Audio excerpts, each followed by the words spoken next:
All right, well, it's 1 minute past the hour, so I don't want to lose even one more minute of our time together. So I think we're going to go ahead and get started. This is the fifth webinar in a Planetary Health Colloquium that's been running throughout the academic year. My name is Sam Myers. I'm the director of the Planetary Health Alliance, and the four departments in the Harvard School of Public Health, the Department of Environmental Health, of Nutrition, of Global Health and Population, and of Immunology and Infectious Diseases are co-sponsoring this seminar throughout the year, as is the Harvard University Center for the Environment and the Harvard Global Health Institute, as well as the European Environment and Sustainable Development Advisory Councils based in Europe. So it's a big community coming together. We're very, very excited to have reached this point in the curriculum where we're turning our attention away from the sort of myriad different physical health implications of accelerating global environmental change and focusing squarely on planetary mental health, on what are the mental health burdens of disease associated with our own transformation of our natural systems. And I'm going to do very little more speaking here and turn it over to Lisa Van Susteren, who's going to be sort of our moderator for this amazing panel. Lisa is sort of the eminence grise of the field. She's been working on these issues for many, many years. She's a general and forensic psychiatrist based in Washington, D.C., an expert on both physical and mental health effects of climate change. In 2011, she co-authored The Psychological Effects of Global Warming on the United States, Why the U.S. Mental Health System is Not Prepared. In addition to community organizing on climate issues, Lisa serves on the board of the Earth Day Network of Physicians for Social Responsibility, and most relevant for this is the co-founder of Climate Psychiatry Alliance Health Perspective. She's got many other accomplishments and is really sort of has a wonderful kind of bird's eye view of how this field has really been exploding over the last decades. So we're very, very lucky to have her and her perspective as we go through a series of short talks from 3 different panelists and then get her reflections on those presentations. So with no further ado, I will turn it over to Lisa.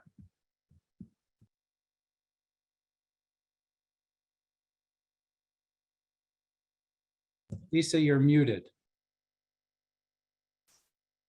Oh dear. Perfect. Thank you for being here. It's wonderful to be with kindred spirits. We know there are people from all over the world here. We feel your shoulders next to ours.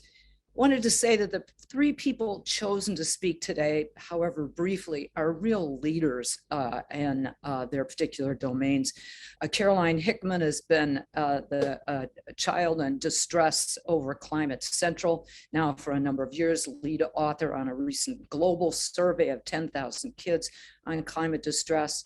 Ashley Consolo is, many of you probably recognize her name, is the expert on all things indigenous in the Arctic. She is a much sought after speaker and has a real soul on and for the challenges of people in the North. Fred Stoddard, my good buddy from Wisconsin, is well known in the American Psychiatric Association. Fred is an expert on disaster psychiatry, and now recently on climate disasters. So they will tell you their important titles. I always get them mixed up. So I'm going to hand it over to first Caroline. Caroline, just tell us what your title is, if you don't mind. They'll certainly be moved by the passion that you bring at the heart, that you are always unbridled for us to get us moving. Thank you, Lisa, and thank you so much for inviting me to join you tonight. I'm delighted to be here. So my name is Caroline Hickman. I'm a lecturer at the University of Bath, UK, and I've been researching how children and young people feel about the climate and biodiversity crisis for over 10 years now, primarily initially qualitative research, but increasingly recently, as Lisa referred to, quantitative research. I'm a lecturer, but I'm a researcher, and I'm a depth psychotherapist, and I work as well with groups of youth activists around the world.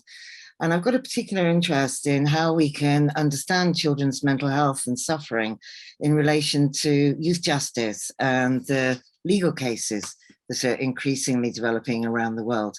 And I'm just going to have to talk fast because I've got a lot to fit in into this 10 minutes. So bear with me and apologies. It's going to be very fast. This was said to me 2 weeks ago by a young woman in the United States in a psychotherapy session. She's delighted that I'm sharing it with you this evening. She said to me, I wish I was mad. I wish I was insane. I wish I was psychotic. I wish I was diagnosably insane.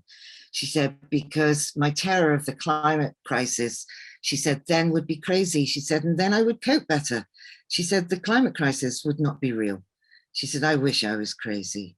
And for me to sit and listen to this young woman wish this upon herself as less suffering than facing the fear that she's facing about the climate crisis really brought something home to me about just how unbearable this can be, how unsustainable this can be to live on a daily basis with this terror and this fear, and how mad-making that is.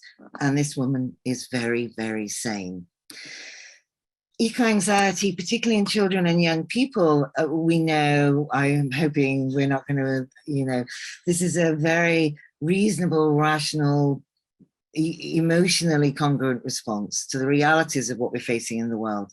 But specifically for children and young people, it can be framed very clearly, not just as terror about environmental problems, but also the sense of abandonment and betrayal that they're feeling from adults' failure around them, not just to act, but also to understand this from a child and young person's perspective, through their eyes, through their lens. The 10-year-old got very angry with me a few years ago. He was quite right. He said, you don't get it, Caroline. He said, you grew up thinking polar bears would be there forever. He said, I've grown up knowing they would go extinct, and that's different. He said, I've been born into that awareness. We measure people's mental health by thinking about their capacity to respond to external reality, and the external reality is that things are getting worse and things are frequently becoming unbearable. So for children and young people, it's that twofold anxiety, suffering, distress. Not just what's happening in the world, but how adults are responding to them and understanding it through their eyes. A child in the Maldives said to me, I'm sad, my friends are dying. My friends, the fish, are dying. For children and young people, this is very personal, and there's a close personal relationship with the suffering and the unfairness and the injustice of the way that animals are also suffering. They're also very innocent. They share this innocence and a powerlessness. I'm not saying that children and young people don't have agency, they do, but they have this shared powerlessness in terms of they have not caused this and they are the ones suffering it the most. I've created, and it's a work in progress because this is an emergent mental health problem, a psychosocial climate anxiety scale where I'm trying to really differentiate between the different levels of distress from mild, medium, significant, severe to critical. And, at the mild end, we can be worried about whether or not we're allowed to buy bananas and avocados, and our defenses will still protect us. But as we move through this scale to the severe and the critical end, and I'm working in my psychotherapy practice with children and young people who are at this severe and critical end, they're feeling suicidal. They're feeling they don't know how to live in a world that does not care, and does not care about how this feels for them. There were children and young people filmed at COP recently talking about mass suicide as a way of trying to communicate to the world their distress, that their feeling is not being heard. This was on film. Children and young people I'm working with are having nightmares of having to kill pets or being killed themselves by their parents. So they're not free from this fear and anxiety, even when they're asleep. Their defenses when they're asleep, they are unable to kind of push this away and rationalize this. Reassuring them that things will be okay is a further betrayal. It's a further abandonment of them. Another child said to me, climate change is like Thanos, from the Avengers Endgame, who's Ideology is to kill off half of life in the universe so the other half can thrive. He said, but he said, we're the half being killed off. This is the quantitative research that Lisa referred to, that Lisa was also very much part of. And what we found in this, so this was 10,000 children and young people in 10 different countries of the world. We had to do this very swiftly. We wanted to have it published, and we were able to be published in the Lancet Planetary Health before COP. This was young people aged 16 to 25 in these 10 different countries. We had to primarily choose English-speaking countries for this first round of research in order to complete it quickly. We chose countries which were at the forefront of climate change, as well as others which are not so much immediately being impacted at the moment. And there is some differentiation I can give you, and huge apologies. This is so fast, but it'll give you a taste. We found 8 out of 10 children and young people, including in the UK, worry that climate change is threatening people and the planet. We also asked about daily functioning. 45% globally reported a negative impact on their daily functioning, eating, going to school, concentrating, spending time in nature, playing, having fun in their relationships. This is lower in the UK and lower in the US. 28% impact on daily functioning in the UK, 26 in the US. And then we look at the figures for India, 74%, Philippines, 74%, Nigeria, 66%. This is where the children in the UK and the US and Finland, elsewhere in Europe, this is where they're headed, because as things get worse, this is what the impact is going to be. But if we look at impact on the way children and young people feel worldwide, we see more similarities. 67% sad, afraid, 62% anxious. That's the worldwide figure. There's closer relationship in their emotional response to this than there is in the impact on daily functioning. And then we wanted to know, well, how does this make you think? This is also about cognition. How does it make you think about your future and about your security, your safety, your place in the world? Over half, 55% worldwide, and you can see the similarity here in the UK, think they won't have access to the same opportunities their parents had. Over half think that security in their family will be threatened. This was lower in the UK, it's lower in the US. But let's get to the worst figures before I get cut off. 8 out of 10, 83% worldwide, 80% UK, 92% Philippines, think that people have failed to take care of the planet. 3/4 or more think that the future is frightening. 75% worldwide, 73% UK, 70% Nigeria, 92% Philippines. There's something wrong. Over half think that humanity is doomed. What's it like to live with this perspective, this perception, this idea that humanity is doomed? 56% worldwide, 42% Nigeria, 73% Philippines. Worse than this? Could it get worse? Yes, it could get worse. When we asked children, they told us 48% worldwide, and in the UK, 51% Philippines, 66% Nigeria, said they'd been dismissed or ignored by other people when they tried to talk about climate change. So not only are they feeling this, but they're being dismissed when they try to talk and share their distress and feel understood and empathized with by adults. Then we asked about relationship to government, and this is the UK respondents. 65% said they felt governments were failing young people. Only 28% thought governments could be trusted. Only 27% thought governments were taking young people's concerns seriously. And this is the betrayal and the abandonment that we're seeing at the center of this research. So we're seeing children and young people feeling betrayed, abandoned, belittled by adults' responses. Specifically, we asked about government responses. And there is hope. I'm nearly at the end. There is some hope. They can feel reassured, protected, valued. I'm going to read you an email from a young woman at the end. This is the amazing group of researchers who did this work. And we're linking this to issues of climate justice and moral injury. We have to measure this suffering. We have to name this suffering in some way. There's 6 children and young adults in Portugal currently suing 33 governments in the European Court of Human Rights, saying that they are being morally injured, they are being betrayed, they are being abandoned by governments' failure to act. So this is this connection with the psychological distress, with the cognitive dissonance, with the damage in the way children and young people are being able to feel secure in the world. And we are arguing that this is a form of torture. This is degrading and this is torture, that we're leaving children and young people to feel this. I want to finish with, so this is awful. And I presented this research to a lot of children and young people, as well as adults. And I just want to leave you with the words of a young woman from Germany who wrote to me. The fact that children and young people are writing me emails in response to this is amazing. She said, I'm only a single private person studying in Germany, but I want to thank you for this research. What this study reveals makes me, for the first time ever, feel I'm not alone with the future and climate anxiety that I experience every day. I don't know what places to go to get help with this, but I consider this study as an important step for us young people around the world to emotionally connect, and even visually realize that no one of us is alone with this huge issue.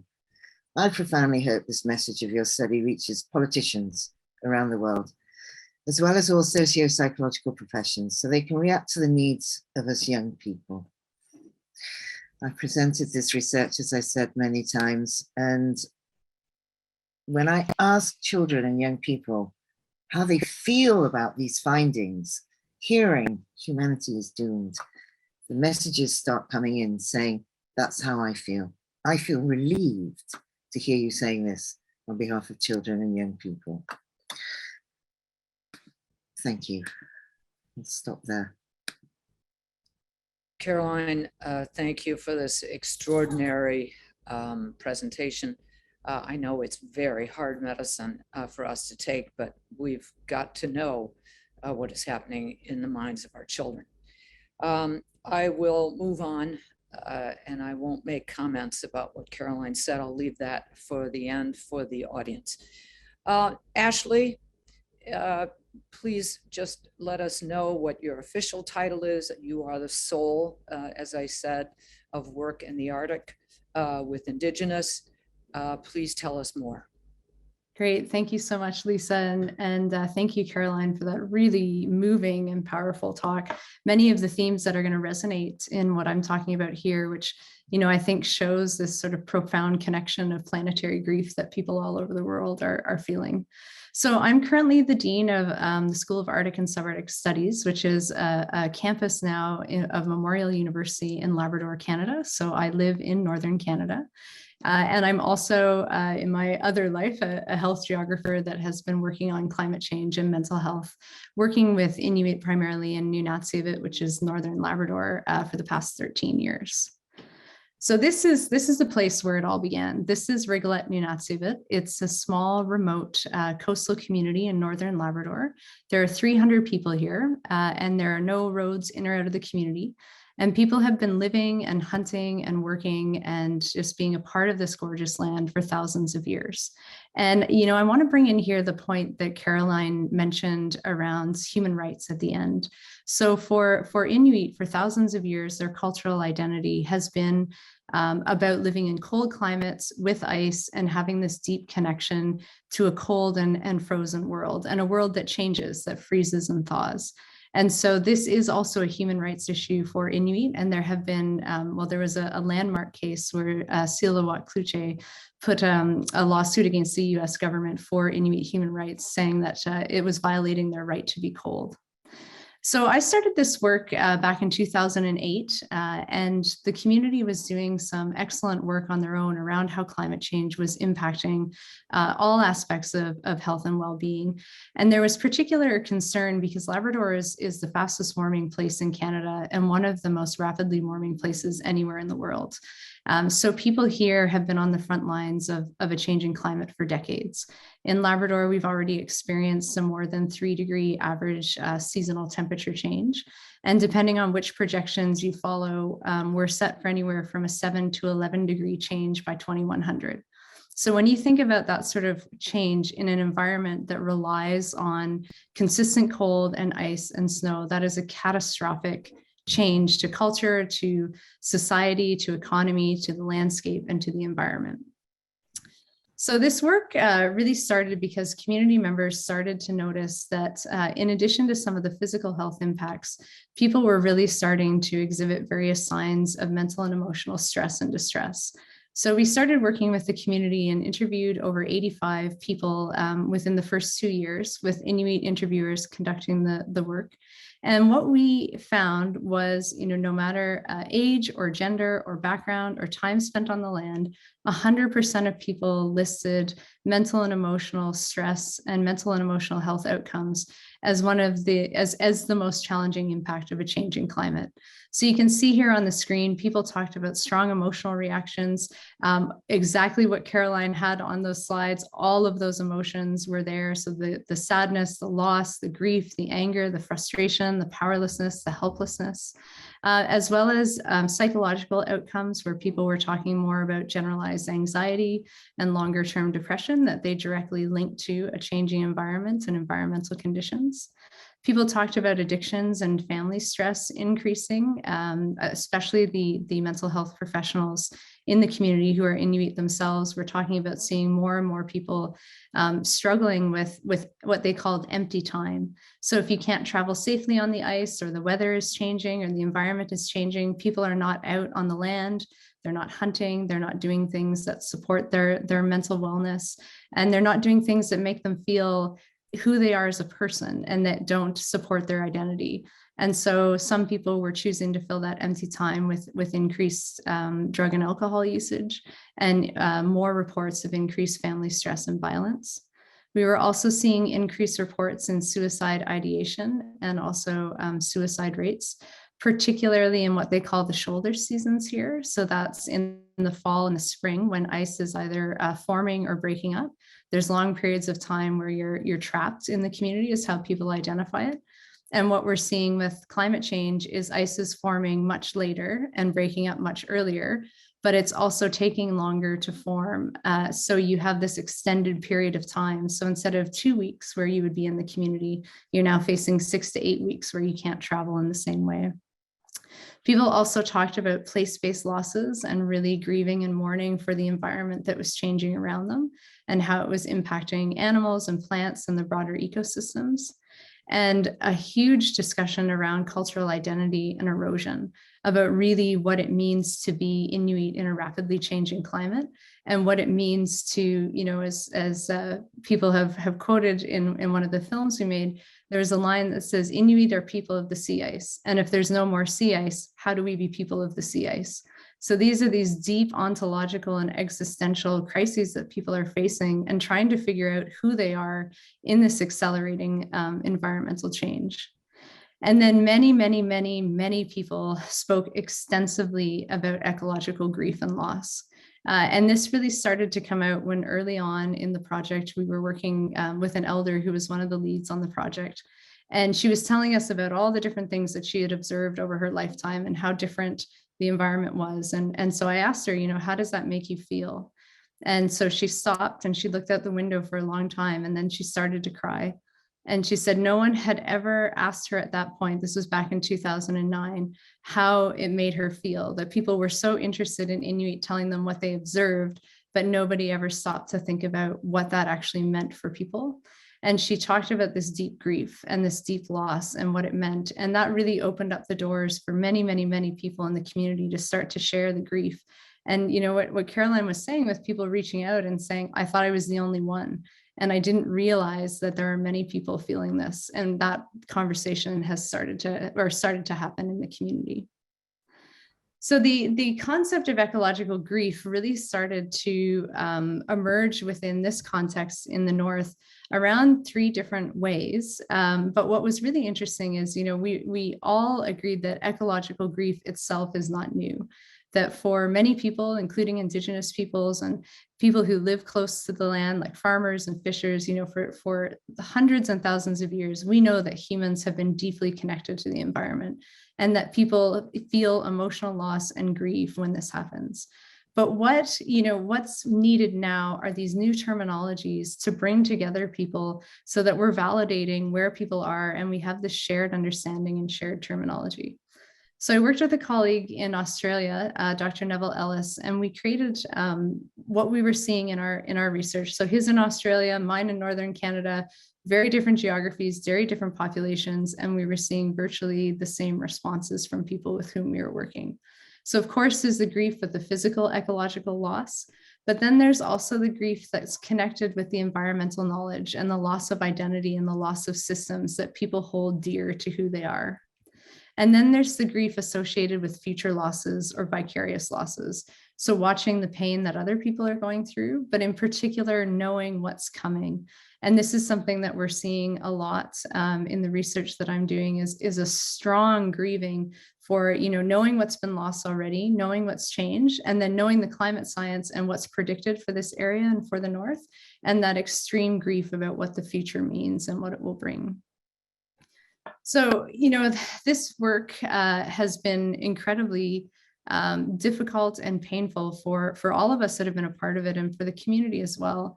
But one of the things that really started to come out is a number of the elders were talking about, yes, this is painful, but there's this gift of grief, this gift that the nature and the earth and is calling back humanity to reconnect. And I really love this quote by Mick Smith that's really looking at, if we're going to do this work and if we're working on the front lines of a changing climate, if we're doing this ecological work, then we're going to grieve. We're going to lose things. We're going to lose people. We're going to lose beloved places. So we have to be ready to grieve and we have to prepare to grieve and we have to know how to move through it. And we need to support others who are going through it as well. But the gift that grief provides us is the opportunity to really move forward under these understandings of the pain of ecological loss and start to make different decisions, start to support ourselves and others differently, and do the important work. And so one of the things that I always talk about, and I think Caroline's work really shows this too, is that the future is now. So much of climate change rhetoric is focusing on what will come. And for many, many people around the world, it's already here. And I want to show this to you. This is data we collected from last winter, where over the period of December to March, which is supposed to be our coldest time, that period of time last year was 4 to 6 degrees above normal temperatures. And there were 0 days below -20 when there's normally 20 to 30 days. So we lost a month of cold. There were 13 days above zero when normally there's only 0 to 2 days. And we had 82 days of snow depth, which is greater than 100 centimeters, which is a huge amount of snow for that time of year. And so this was really a crisis point, and we've had many of these winters here. So really, the climate crisis is here. And when we think about where we're going now, it's the work of people like Caroline and Lisa and Frederick and the many people who are pulling together to validate this, to show that it is a reasonable and rational response, and that it's something that we have to take note of.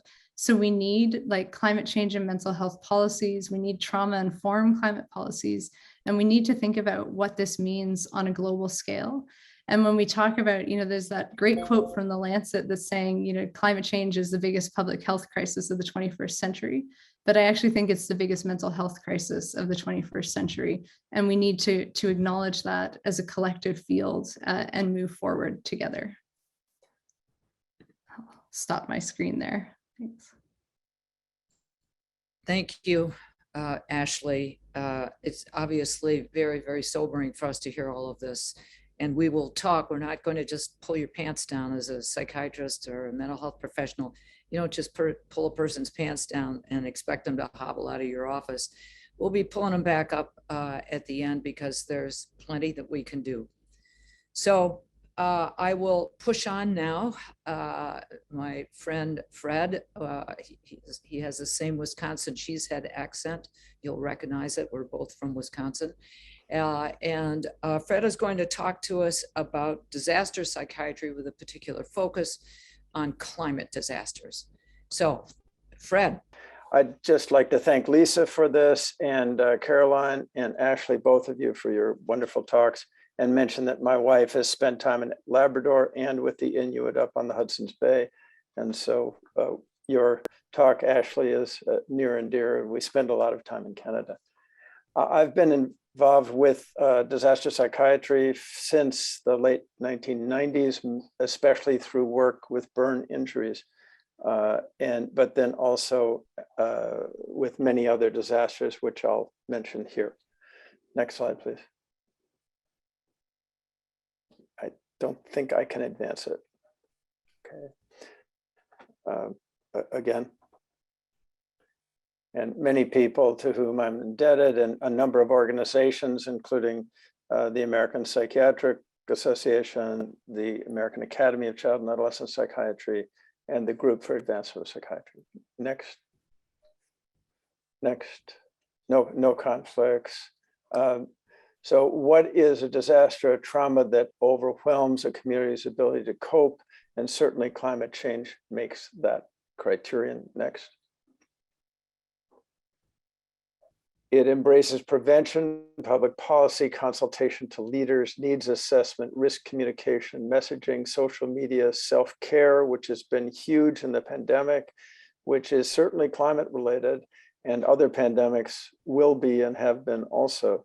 Early interventions, special populations, which I certainly want to highlight, but we don't have too much time to do it.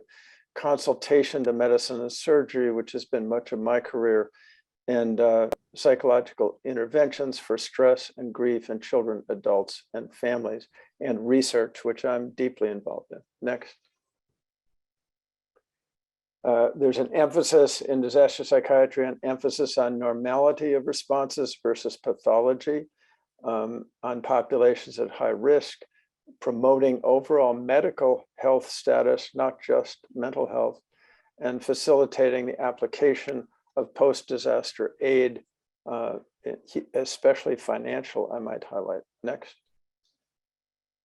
The disaster community is large, and this slide encompasses it. I'm sorry, we can't take a little more time to discuss it, but it indicates the way most disasters work, but is somewhat modified, as I'll say at the end, by chronic disasters.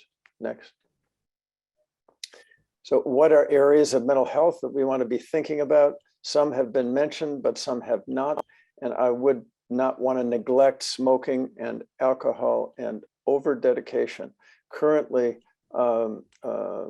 dedication and people who have suffered compassion fatigue is really epidemic planet-wide of those who are working to respond to the current pandemic, which has many lessons for us going forward. So we have distress responses, which overlap with mental health or illness, and then human behaviors that become a problem. PTSD needs to be on the list, and depression, but they are not the only responses. Next. Disaster psychiatry is not trauma psychiatry, although trauma is a part of the experience for many, but not all. Disasters, the impacts of climate change loom increasingly large, along with pandemics and the threat of nuclear war. Human causation and other wars too. Human causation of climate change with fossil fuels places it of high concern, as we've already heard, to protect mental and behavioral health. Next. Regardless of the cause of climate change, mental and behavioral planning must consider the consequences for the future needs of care. Next. Ecocide, which has been implied in prior talks, describes the massive destruction of the natural environment as a result of human activity. This was to be made into a crime internationally, but it has not been passed in the World Health Organization. Next. Or UN. Barriers to recognition include understanding the factors which contribute to humans and governments having enormous difficulty recognizing and responding to risks. There needs to be recognition of the reality, its dire consequences, and how to reverse and avoid it. Next. Preparedness. There are many different steps in health policy, socio-political steps, some of which have already been addressed. to prepare in planning for the global psychiatric impacts on children, families, and communities. Sustaining communities involves social supports that are the key resilience factors. And resilience, we haven't mentioned too much, but certainly that's something we want to enhance. Social connectedness is the cornerstone. We're leaping ahead here. Social connectedness and of collective efficacy. Next. And psychological first aid, there is much known about this, and it's really been being used through the pandemic in a major way. Next. Telemental health has not been mentioned yet. It is huge, and we hope that it is going to provide vast care in the situation of climate change. Will it protect mental health? We hope so. Much has been learned during COVID, and will it be possible in the various scenarios of climate change? The answers are not in yet, but we are working on that. Next. What are some of the examples? Mobile devices, websites, and digital resources, allowing remote services,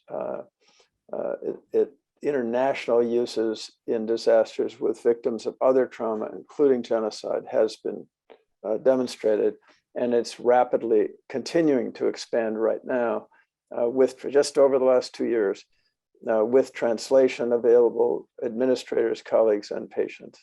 Next. Prevention is a central focus. What is known in psychiatry and mental health to motivate people to act, to move governments to act altruistically and in their own interests to prevent the progression of climate change. There are key directions such as motivational interviewing, and especially seeking to influence community leaders and one's friends. Next. There are many different mental health roles, which I will not go into right now. Next. Evaluation is key, and many of the improvements in disaster response have come as a result of research and assessments of mental health and behaviors, such as the one that Caroline led off with, and surveillance of communities and hospital care. Next, please. What are some of the interventions? I've mentioned a couple, but treatment of injuries is important, shelter, financial support, and then identification of those in need of longer term and sustained care. Next. What has been learned from many different disasters, of which they're identified here. Next. And from pandemics, this is not the first one, and one that I am going to be reading up on is the 1917-18 flu epidemic, which I know some about, but not enough. HIV at one point had some similarities to the early parts of the COVID-19 pandemic, when we didn't know what was going on, and we can expect more of that, I think. Next. What kinds of mental health interventions, mitigating the kinds of fears that were previously identified, and reducing stigma, promoting resilience, collaborating a lot with primary care, and trying to reduce health risk behaviors. Next. This is a key slide. It's called the Zunin-Myers slide. I recommend it. Next. This is a key piece of emergency management systems for you to be aware of. That's a starting place to understand that in your own environment. Next.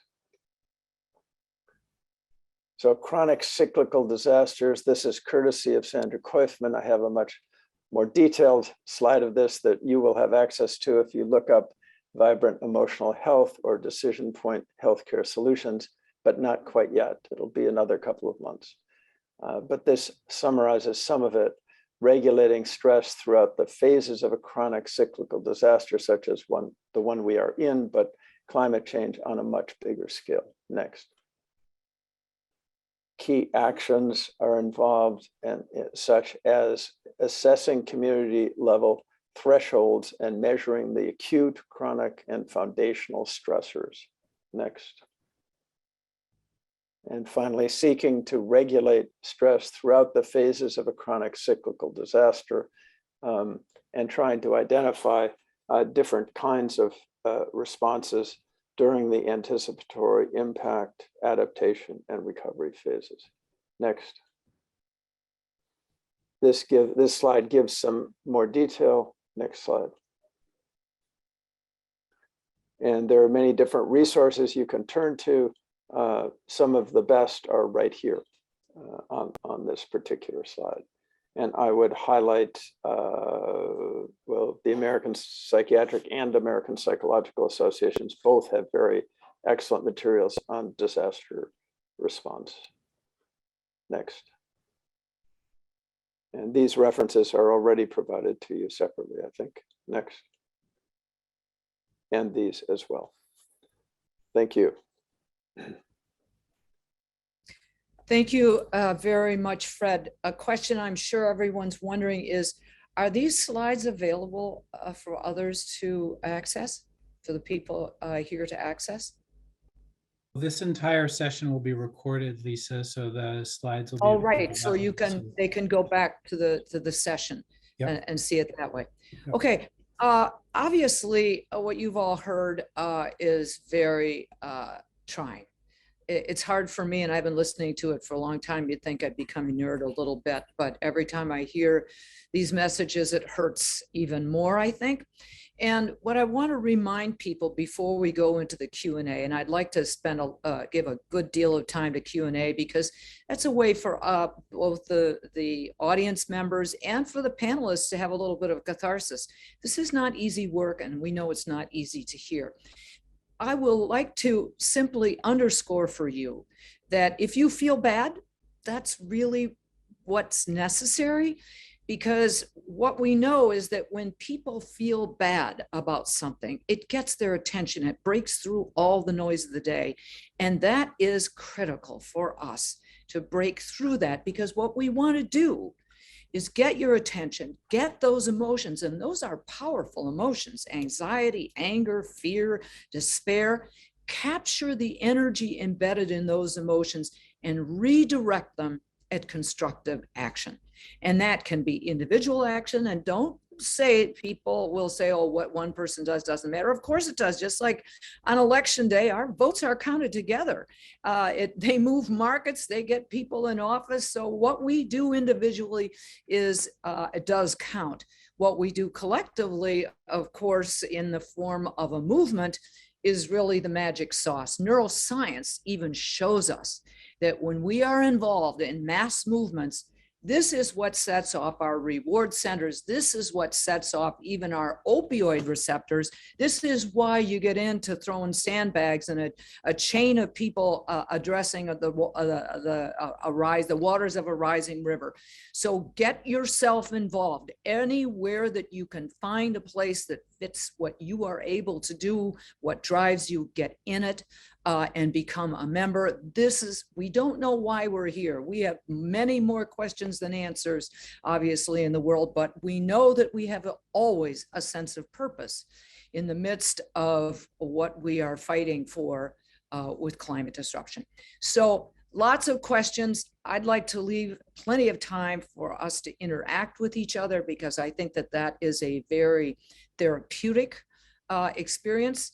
And so I can start right off the bat if that's something that I get the green light from Sam, and behind the scenes, Marie and Sean, by the way, and thank you, Marie and Sean.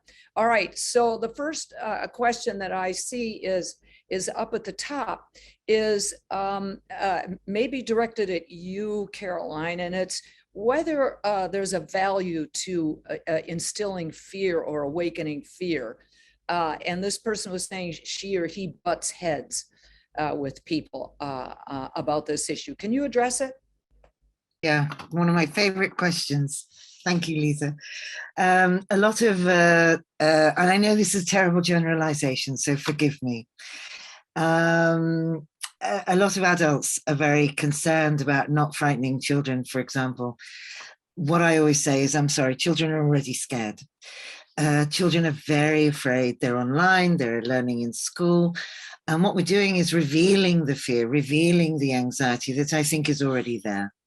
So I think there's an enormous value in authentic communication, authentic conversations about what we're all feeling. Some people have much more resilient, fixed defenses about this anxiety, about climate change, but they're just defenses. I honestly think there's no one on the planet who isn't anxious about climate change. It's just that some people may be more defended than others. So I think I want to turn the question around slightly and say, why would we not be talking about the reality of what people are fearing? And the reality is people are terrified, and with good reason. And it's an emotionally healthy response. But we do have to do it. What we have to do is be able to talk about what's frightening, what's terrifying, what's horrifying, in ways that also alongside that teaches people to self-regulate, to manage the fear. I hate the word manage, to navigate the fear. I was in a webinar in the Philippines just before Christmas, and we opened with this question: is it okay to not be okay about the climate crisis? And we all said yes, of course. So we're not okay. We are scared. The fear is healthy. We need to be empathic, supportive of people, but not try and get away with it from it, because that would be suppression. We have to be authentic. Thank you, Caroline. And next question in my box is from someone who's very interested, Ashley, in what community efforts have been successful in dealing with the emotions that you have described. The person's looking to extend it maybe into other fora. She speaks very good English, not forums, but fora. Can you help with that? Yeah, the communities have been doing so much where I work, and it's particularly focused around providing culturally relevant and locally appropriate mental health supports, and then all the supports that are known to enhance Inuit mental health from an Inuit perspective. So one of the biggest challenges that people are experiencing is not being able to get out on the land as regularly or as safely. And so that's a huge cultural loss, and people really miss being out on the land, but also all the things that go with it, like the intergenerational knowledge sharing and the food security and all of the pieces that come with that. So communities have started programs within that don't require travel, that are still connecting people to culture and still connecting people intergenerationally for various forms of knowledge sharing. So it could be language classes, crafting, things like making sleds, having different sort of survival courses in the community, anything that connects people to themselves and who they are, to the environment in a safe way, and to the generations that come before and after them has been really powerful. And also communities are developing their own climate focused mental health resources, exactly based on what Caroline was just saying, that we have to be able to speak the feelings and have them validated, and then have supports around how do you navigate through them in a way that's productive. And Lise, you had mentioned that too, about harnessing the challenging emotions for things that are positive and can make a difference. So you're seeing communities do a lot of that work for themselves as well. Thank you, Ashley. Fred, I have a question, and I don't want to betray my temperament style, but maybe it's impossible not to. I look at some of our associations, and I wonder if you think that more should be done, and if so, how we might accomplish that. I think what you're doing, what I'm doing are pieces of that, and you're already quite active in that area, so you can almost say more than I can at the present time. But I think that in terms of, I mean, it's a very good question. I think this symposium is one small piece of it, both in Canada, where I'll be in a few months, and in the United States, and beyond that, certainly. So I think it's really a matter of working, as I mentioned earlier, with your friends and in the professional communities that we are in, and mentoring others to join us. I think that's a short answer. But by mentoring, I don't necessarily mean people who are younger or not in positions of influence.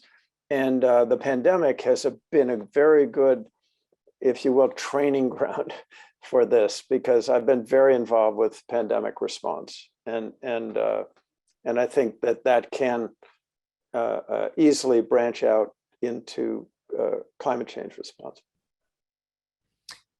Thank you. I'm going to reverse the order a little bit. So I'm going to ask you again, Fred, and then we'll head in the other direction.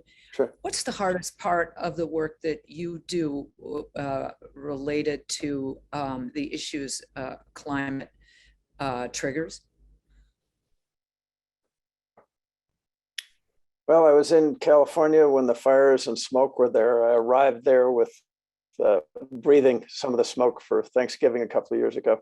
And that was hard, nothing I really expected. And so actually the literal environmental impact on one's own body is one of the hardest things.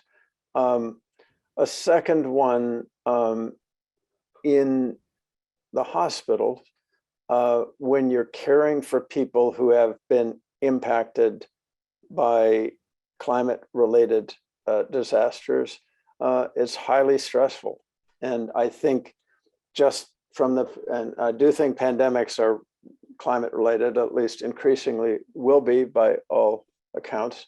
The degree of compassion fatigue on not only the primary care clinicians and surgeons and others, but also the mental health clinicians, has been enormous in the course of this. And I think that building our own systems to support one another are crucial going forward.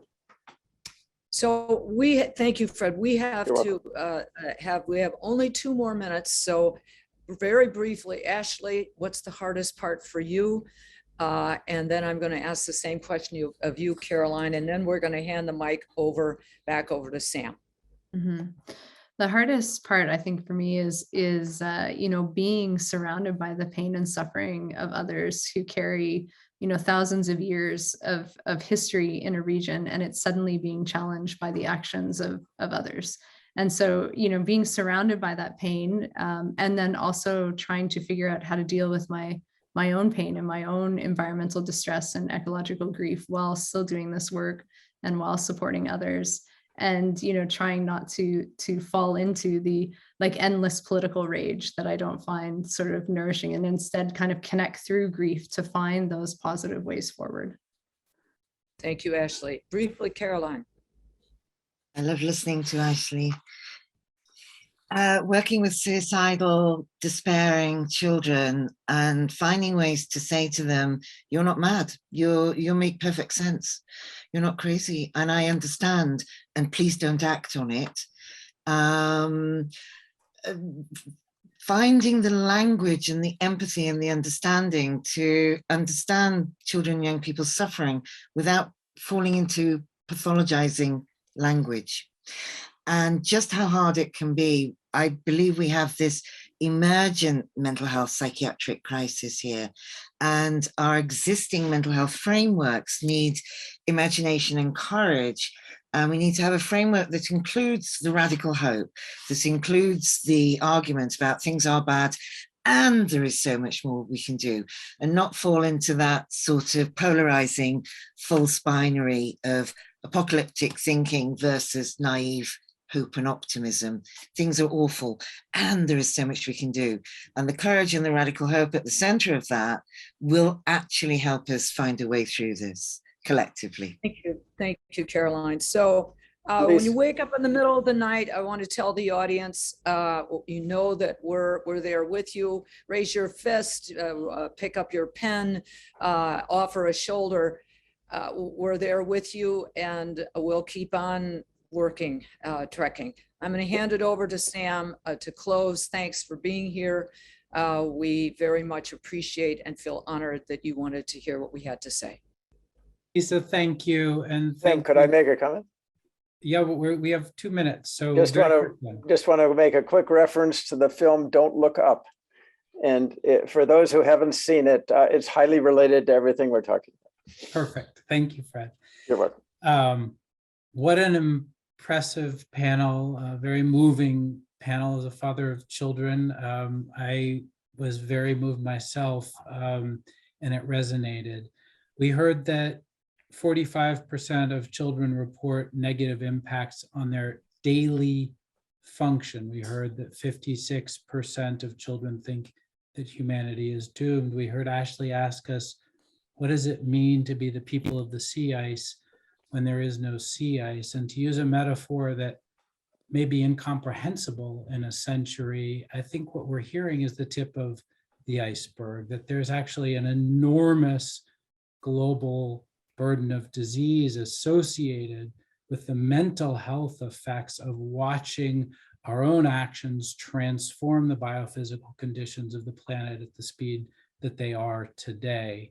And I think that, speaking to the research community that's tied into this colloquium, we need to do a much better job systematically quantifying the burden of disease associated with those mental health impacts. So this is hopefully just the beginning of a conversation. Our next conversation will be a month from now on March 2nd. It will be at 1 p.m. as all of them are, and we'll be focusing, moving away from mental health, but on a very related topic, which is displacement and conflict, and clearly has huge mental health implications as well. So we hope you'll join us for that. All of these webinars are recorded, so you can go to the website that Marie posted in the chat room if you want to see prior recordings or if you want to turn people towards this recording. So with that, Lisa, Caroline, Fred, Ashley, thank you so very much for being with us today and for your really, really powerful comments. And we'll draw it to a close. Thank you.